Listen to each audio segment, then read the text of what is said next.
आदाब नाजरीन, Mysore 24 news channel में आपका स्वागत है। मैं सैयद आसिम अहमद एक नई खबर के साथ। आज के जो पहले हमने ताज मोहम्मद खान से रब्ता किया था। The second call was for mister Shaukat Pasha. उनसे भी बात हुई और Shaukat Pasha came out with very astonishing facts and figures. उन्होंने बताया कि साहब अगर हमें लोन लिया रहे तो साथ में हमें जो ही 600 करोड़ के प्रॉपर्टी ही असेट्स ही उसमें से हमें निकाल को हमें करती है ना, तुम्हें आओ बात करेंगे। मैं बोला even if the assets have been made it is from the public money, not from the trust. अगर आप डोनेशंस कलेक्ट कर रही हैं, अगर इदारे को बढ़ा रही हैं, अगर आप ये कर रही, ओके, अगर कोई अच्छा काम किया है वी विल अप्रिशिएट यू, लेकिन जहां गलती हुई है वहां तो जवाब देना पड़ेगा, ट्रांसपेरेंसी तो मेंटेन करना पड़ेगा। So he has not responded again. तो हमने प्रोफेसर रियाज साहब के पास गए, हमने कहा कि सर आप सब जिन्हें आमतौर पे जो है सारे मैसूर के मुसलमान आप लोगों को जानते हैं, जैसे प्रोफेसर सईद साहब और डॉक्टर मुनीर अहमद और हमारे अखिल अहमद साहब, तो they are all qualified, well educated. और उनसे हमने दरख्वास्त की कि सर हमारे पास आपके वास्ते एक मुतालबा है and we are approaching you, why don't you take a action, यानी there is a legal action to be taken। तो आप लोग जब इसमें इनोसेंट हैं तो क्यों आप लोग आवाज नहीं उठाते? Then we gave them all the details। वो he will tell you what are the details and how it could have been avoided। लेकिन सरप्राइजिंगली कि उन्होंने जो है बात करने के बाद, एक दूसरे से मशवरा करने के बाद उन्होंने कहा कि हम ऐसे वक्त पे जो है वी विल स्टैंड विद ताज मोहम्मद खान। तो यस, एंड ये जो मैं बोल रहा हूँ इट इज ऑन रिकॉर्ड्स है, यानी हमारी बनी बनाई बात नहीं है, एवरीथिंग इज ऑन रिकॉर्ड्स बोल रहा हूँ मैं। यानी प्रोफेसर सईद साहब के पास भी हमने 2 दफे बात की, यानी कल सुबह भी हमने, जब ये वीडियोस वगैरह लीक हो गए, जब तनवीर सेठ साहब का वीडियो आया, हमने ये भी कहा कि सर जब एक्शन होगा तो सारे ट्रस्टीज के ऊपर होगा। तो अभी भी आप जो है ट्रस्ट को बचा सकते हैं, आप लोग पढ़े लिखे लोग हैं, तो आपको जो है आपकी खामोशी की वजह से उनकी हिम्मत अफजाई हुई है और उन्होंने जो है ये सब काम किया है। काश अगर आप सही वक्त पे सही आवाज उठाते तो शायद ये नतीजा नहीं आता। आप 2014 से लेके 2020 तक आप क्या कर रहे थे, व्हाट यू वर डूइंग? और आपको बता दूं, ये जब ये मामला गर्मा गर्मी पकड़ा, नवंबर 6 तारीख को रियाज साहब ने कमिटी मेंबर्स को लेटर लिखा कि अर्जेंट एक मीटिंग बुलाई जाए। सब लोग राजी थे। ताज मोहम्मद खान ने कह दिया कि मीटिंग बुला को क्या जी करती। अब मुझे पूछती, मैं बोलिया तो क्या होता है, मेरे पास है प्लान, लेकिन मैं बोलिया तो आदमियों को मालूम होगा तो उन्होंने मेरे दुश्मन जो ही उसे नाकामयाब कर डालती। That is the reason the meeting was called off. मैं बोला सर अपने प्रेसिडेंट होने के पोजीशन से भी if he is not attending, at least आप लोग तो अटेंड कर सकते हैं, आप लोग एक कोई ना कोई एक्शन तो लेना जरूरी है। कब तक आप खामोश बैठती? Till when you are going.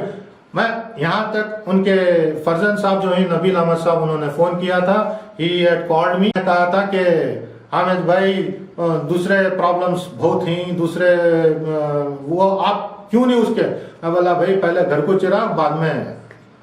जो है मैसूर शहर का जो प्रॉब्लम है, ये एक इंस्टीट्यूशन है जहां पे बहुत सारे मुसलमान बच्चे यहाँ से पढ़ लिख कर लायक होकर आज जो है कौम की खिदमत कर रहे हैं। They have been successful and we have got high gratitude towards this institutions and सारे मैसूर के मुसलमान मिलकर इंशाअल्लाह अज़ीम with all their support we are going to save this property and not only that we want the culprits to be punished. ये हमारा important मुद्दा है। इसीलिए हम जो हैं बहुत सारे, यहाँ पे मैं बता दूं कि नबील ने कहा था कि हामिद भाई ये हमारे पास जो है ये वो 600 करोड़ की प्रॉपर्टीज बनाई, फलाना है मैं बोला कैसे उसको बेच देंगे?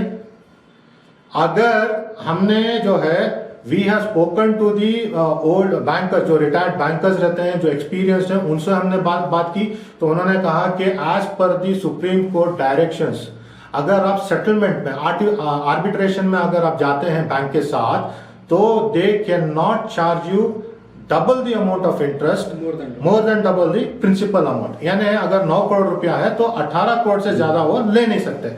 यानी आप जो है 30 करोड़ से जो है 33 करोड़ से 18 करोड़ को सेटलमेंट हो सकता है। लेकिन मुदस्सिर साहब के पास उससे बेहतर है, जिसकी जो आर्बिट्रेशन अब जो कैनरा बैंक के जो गलतियां हुई हैं उसके हिसाब से ये got a better proportion which we can bring it to almost to the capital इंशाल्लाह। तो ये कोशिश हमारी जारी है इंशाल्लाह। लेकिन मैं उनको बोला कि अगर आप तुम सेटल भी कर देते हैं, if Taj Mohammad Khan and the trustees are able to repay the amount, तो from where the amount is, किसका पैसा है? अगर 9 करोड़ रुपया भी अगर वो इंटरेस्ट के साथ अगर किसी भी अमाउंट को सेटल करते हैं तो इट इज पब्लिक अमाउंट, उनका खुद का पैसा नहीं है। That means we are losing the money, public का पैसा जा रहा है। और इन्होंने जो 8 करोड़ रुपया या 9 करोड़ रुपया जो लिया है उसका कोई हिसाब किताब नहीं। Where is the amount utilized, इसका हिसाब उनको देना पड़ेगा। He has to give the accounts. और हम लोग जो है बहुत जल्द PIL फाइल करने वाले हैं with the help of Mudassir Ali Khan. और ये PIL फाइल करने के लिए हमारी अपील है सारे लेक्चरर्स, सारे फैकल्टीज जिनका सैलरी 2-2 साल तक उन्होंने पेमेंट नहीं मिला है, जिनकी सैलरीज जो है बाकी है और सेटलमेंट्स बाकी हैं, प्लीज हमारे साथ राब्ता करें। We are going to fight for you, we are going to help you to fight legally. और उन स्टूडेंट से भी हमारी गुजारिश है जिसका डोनेशंस ले लिया गया था लेकिन बदले में उनको सीट्स नहीं मिली, और कई स्टूडेंट्स का जो है करियर जो है एक 1 year they have lost year of उनका प्रेशियस टाइम उनका निकल गया। और रिकॉग्नाइजेशन की वजह से, डी रिकॉग्नाइजेशन की वजह से बहुत सारे लोग, बच्चे पढ़ने के बावजूद भी they could not practice because of this derecognization. तो इसका भी हम लोग अपील करते हैं सारे बच्चों से, सारे स्टूडेंट्स से और सारे लेक्चरर्स या टीचर्स, जिसका भी पेंडिंग बैलेंसेस हैं, जिसका भी कोई फाइनेंशियल इश्यूज हैं, come forward, join with us to file this PIL and to fight this legally and to bring in some good results। जी जी जी। और ये सारे लोग जो है Karnataka Muslims social and educational welfare trust, और ये जो है उदयगिरी में है। और इसके नीचे जो है आप कांटेक्ट नंबर जो है वो डालेंगे, इंशाल्लाह हमें राब्ता करने के लिए आपको आसानी होगी। अब जो है लीगल एस्पेक्ट्स पे मैं गुजारिश करता हूँ मुदस्सिर साहब को बताएं। अस्सलाम वालेकुम।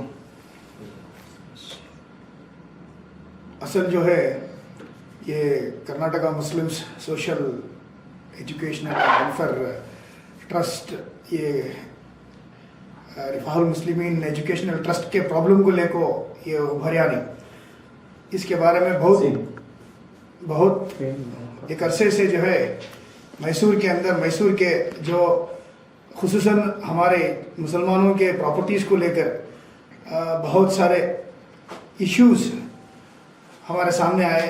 तो आने के बाद बहुत चर्चों के बाद जो है ये एक जो काउंसिल, ट्रस्ट जस्ट एक नाम के लिए हमें रजिस्ट्रेशन, हमें फंक्शनिंग करने के लिए बनाया गया है, लेकिन असल क्या है, ये काउंसिल है हमारी है, जिस पर जो है हमें वक्तिया हमें जैसे होना वैसे जो इश्यूज लाते हैं वो इश्यूज के ऊपर हमें हमारे जो लीड करने वाले हमारे इसके अंदर चेंज होते रहते हैं इंशाल्लाह।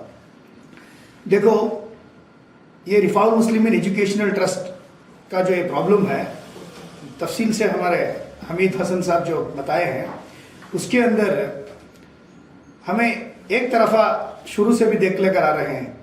तो रिफाहुल मुस्लिमीन एजुकेशनल ट्रस्ट के जो ट्रस्टीज हैं, ये सोसाइटी से इसे जो चेंज करें किसे ट्रस्ट को, ये खुद बताता है कि तो इनका इंसेप्शन जो था, इनका शुरुआती जो थी, इनकी इल इंटेंशन था। इल इंटेंशन क्या है? इनका मकसद घिनौना गलीज जो है, इन्होंने लूट मार करने के लिए ही जो है सोसाइटी से ट्रस्ट को ये चेंज करे। देखो सोसाइटी के अंदर क्या है, इसके अंदर Which year it will be changed? It was changed in the year 1985. 85. Okay. It was changed. So जैसा ही ये चेंज हुआ उससे पहले माशाल्लाह जो भी चेयरमैन रहे बहुत अपना जान माल सब लगाकर जो है इस इदारे को बढ़ाने की कोशिश करे। किसी का भी कोई गलत उसके अंदर उनका इंटेंशन नहीं था। जो सोसाइटी से ये ट्रस्ट को लाने का मकसद ही क्या है, सोसाइटी जो है, society will be under scanner in the sense this comes under government's control. Yes. General public can answer, question कर सकती है। The same thing we cannot do in trust. Trust में हमें नहीं कर सकते। Transparency is gone. जी, transparency इनका मकसद क्या है, इसको अपनी खुद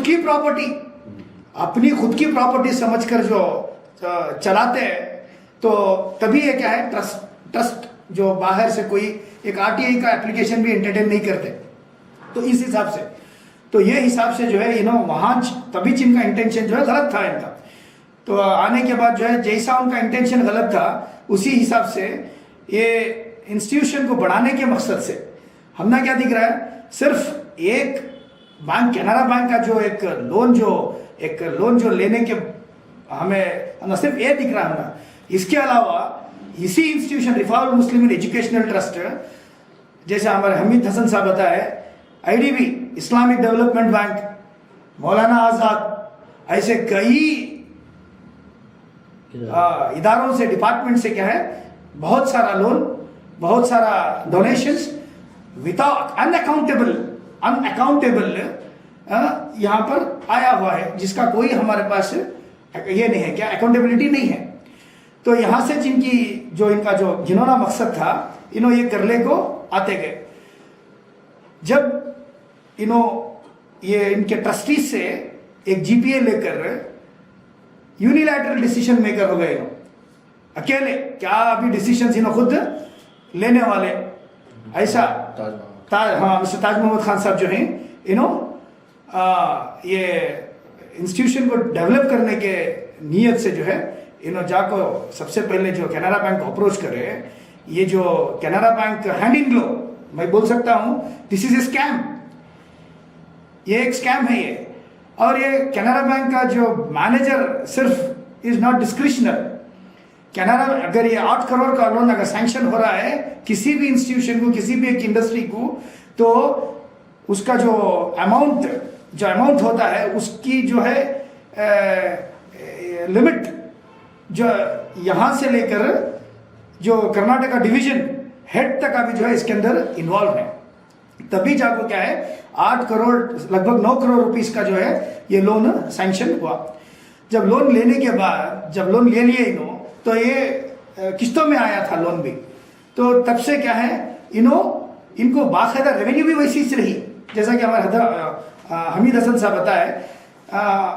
ऐसा नहीं कि जस्ट लोन ले लिए, रीपेमेंट करने की इनके पास रिसोर्सेस नहीं थे, बोल को नहीं है। बाकायदा इनको जो है एडमिशंस जो डेंटल कॉलेज के अंदर, सिर्फ हमें डेंटल कॉलेज एक दिख रही है, डेंटल कॉलेज के साथ साथ आज हमारी जो उसी रिफॉर्म मुस्लिम एजुकेशनल ट्रस्ट के अंदर फार्मेसी कॉलेज भी है, जहां पर आज फार्मेसी कॉलेज में आज जो फार्मेसी कॉलेज का जो आज एक स्टेटस जो बना है वो सिर्फ और सिर्फ डॉक्टर सलाउद्दीन जो वहाँ के आज के प्रिंसिपल है, वो उनकी मेहनत से आज वो मैं समझता हूँ वो रिफॉर्म मुस्लिम जो फर्रुखिया फार्मेसी कॉलेज है, एक जेएसएस फार्मेसी कॉलेज के एक बराबर की एक क्वालिटी का एक इंस्टीट्यूशन आज बन को है। तो वहां से भी जो है बहुत सारे रेवेन्यूज जो है कोर्सेस हैं, जिससे वहां से भी बहुत सारे रेवेन्यूज हैं। तो ये सब आने के बावजूद भी लोन को रीपेमेंट नहीं किया गया है। जब ये बात कुछ ट्रस्टीज को जब मालूम पड़ती है, तो वो ट्रस्टीज जिसके अंदर हमारे अभी हाल ही हमारे जो हमारा मिस्टर आरिफ मेघरी साहब जो ऑडिटर है, रिजाइन करती इनको मालूम होता है कि ये बहुत बड़ा एक गलत हो रहा है, यहाँ पर स्कैम हो रहा है। मालूम होने के बाद उन्होंने रिजाइन कर को जो बाहर आए अगर ये काम अगर उस वक्त ये जो भी ये जो एक्ट हो रहे थे इसके खिलाफ अगर रिबेल होकर ये काम अगर डीसी को और रजिस्ट्रार को कंसर्न अथॉरिटीज को अगर कंप्लेंट कर जैसा कि रिसेंटली आपको मालूम होगा 4-5 साल पहले इसी हमारे ही मैसूर शहर के विद्यावर्धका इंस्टीट्यूशंस में भी इसी तरह एक प्रॉब्लम हुआ था। तब वहां के ट्रस्टीज बाकायदा रिवोल्ट होकर क्या कह रहे, सुपरसीड कराए, ट्रस्ट को सुपरसीड कराए। हमें वो ही एक इंटेंशन से मैं और मेरे साथियां यहाँ हमें पूरे जाकर इंडिविजुअली रिक्वेस्ट करें। क्या है, देखो पीएल की बात कर रहे हैं, हमें पीएल हमें हमारा कंट्रोल इनके ऊपर नहीं है। किसके ऊपर नहीं है? ये ट्रस्टीज के ऊपर। बिकॉज डीआरटी के अंदर डेट रिकवरी ट्रिब्यूनल जो है, अभी जो प्रॉपर्टीज ऑक्शन को जो आकर हैं, जो डेट रिकवरी ट्रिब्यूनल जो कोर्ट है, अभी जो मैटर ये रिफॉर्म मुस्लिमीन जो लोन लेने के बाद अभी जो रिपेमेंट के बारे में आपको जो एनपीए हो को अब डिफॉल्टर हो को जो उन्होंने नहीं पे कर सक रही तो ये मामला जो है डीआरटी के अंदर है। डीआरटी क्या है, प्रॉपर वो डायरेक्शन देखो है क्या है ऑक्शन के वास्ते। ये डीआरटी को मैं और मेरी टीम मेंबर या कोई भी मैसूर का नुमाइंदा नहीं जा सकता। क्यों बोले तो ट्रस्टीज, सिर्फ ट्रस्टीज ही इसके पार्टीज हैं। ट्रस्टीज अगर चाहें तो इसे कुछ भी कर सकते थे। तो सबसे पहले क्या है, ये 17 इंस्टीट्यूशंस, अब ये तो मालूम हो गया कि इनकी इंटेंशन इनकी गलत है, इन्होंने कुछ भी एक दूसरे के खिलाफ देना नहीं चाह रहे। ये इसी एक मकसद से कि अगर ये रिबेल हो गए तो सबसे पहले क्या है, ट्रस्ट सुपरसीड हो जाता। ट्रस्ट सुपरसीड हो गया तो इनके ऊपर क्रिमिनल केसेस, देखो 2011 में ही मालूम हो गया कि ये एक इलीगल एक्ट था। तो PP act, public premises eviction of public premises act, जो हमारा वक्फ के अंदर जो एक्ट है, वो एक्ट के हिसाब से वो एक्ट के हिसाब से क्या है, ये प्रॉपर्टी रिक्लेम तो कर लिए वक्फ वाले, लेकिन उसी वक्त जो बैंक और ये ट्रस्टीज जो मिलकर इलीगल एक्ट करे थे, इसके खिलाफ एक कंप्लेंट भी इनके खिलाफ दर्ज नहीं हुआ। इनको कोई भी एक एफआईआर इनके खिलाफ दर्ज नहीं हुआ, जबकि एक बहुत बड़ा एक इलीगल और अनलॉफुल एक्ट ये लोगों ने किया था। हमें बहुत अफसोस से बताना पड़ता है, हमारे इंटेलेक्चुअल्स जैसे कि प्रोफेसर अखिल अहमद साहब, प्रोफेसर सईद साहब, प्रोफेसर रियाज अहमद साहब जैसे शख्सियत आज गलत के साथ जाकर खड़े हो गए। हमें बहुत अफसोस हुआ। देखो आज पब्लिक इंटरेस्ट लिटिगेशन फाइल करना उतना आसान भी नहीं है।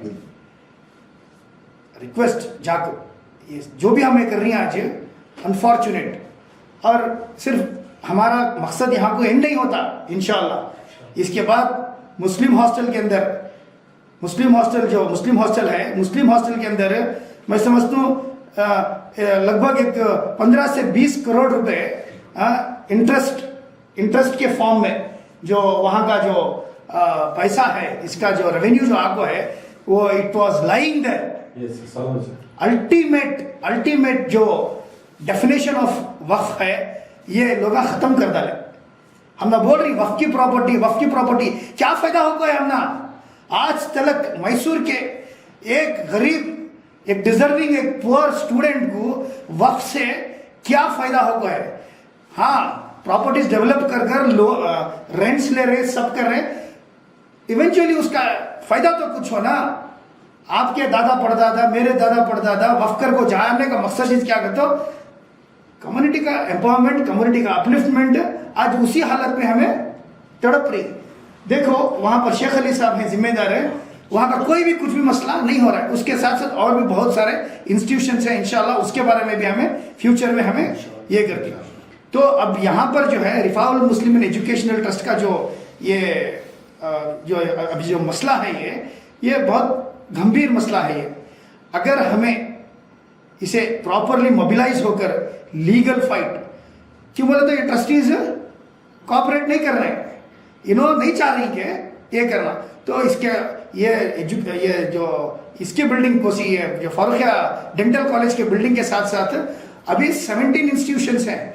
ये 17 इंस्टीट्यूशंस को हेड करने के वास्ते प्रॉपर इसे एक एडमिनिस्ट्रेटिव अडॉक कमेटी की जरूरत है। तो सबसे पहले हमारा प्रेयर क्या रहता है पीएल में, इसे ये ट्रस्ट को सुपरसीड करना और इमीडिएटली एक अडॉक कमेटी को फॉर्म करके डिस्ट्रिक्ट एडमिनिस्ट्रेशन जो है इसे कंट्रोल लेना, पूरे इंस्टीट्यूशंस को जो है प्रॉपर जैसा चल रही उसे चलाना, और ऐसे कल्प्रिट्स जो ये घिनौने इंटेंशंस लेको ट्रस्ट के अंदर आपको कौम को एक गद्दारी का जो काम, जो धोखा देने का काम कर रही, ये फ्यूचर में कोई और आने से पहले 10 बार इन्हों सोचना। इंशाल्लाह ऐसा काम इंशाल्लाह हमें सोच कर है।